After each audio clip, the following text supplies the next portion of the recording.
வணக்கம். இது எஸ்ஆர்எஸ் வளர்ந்த ராஜலிங்கம். இப்போ நீங்கள் பார்த்துக்கிட்டு இருக்க சைட்டு துறையூர் பக்கத்தில் அன்னமங்கலம். துறையூர்லேருந்து ஒரு 15 கிலோமீட்டர் தள்ளி இருக்க அன்னமங்கலத்தில் பண்ணியிருக்கோம். ஆக்சுவலாக இந்த கஸ்டமர் கோழி பண்ண ஆரம்பிக்கிறாரு. அந்த பண்ணைக்கு தேவையான நீர் வேணுங்கிறதுனால போர் ஒரு 350 அடி போட்டிருக்காரு. நம்ம ஒரு 320 அடி வந்து டெப்த்து 3 HP 1.5 inch டெலிவரி போட்டு கொடுத்துருக்கோம்.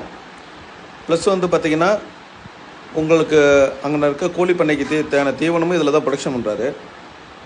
விவசாயத்துக்கு இது மாதிரி கரண்ட் இல்லாத இடம் இல்லை ஆயில் இன்ஜின் வச்சு பண்ணிகிட்டு இருக்கவங்க வந்து பார்த்திங்கன்னா ஒன் டைம் இன்வெஸ்ட்மெண்ட் தான்.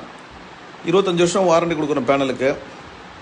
ஆல் ஓவர் தமிழ்நாடும் பண்ணிகிட்ருக்கோம். மோட்டருக்கு 3 வருஷம் வாரண்டி. தேவைப்படுறவங்க ஸ்க்ரீனில் தர நம்பருக்கு கால் பண்ணுங்கள். நன்றி, வணக்கம்.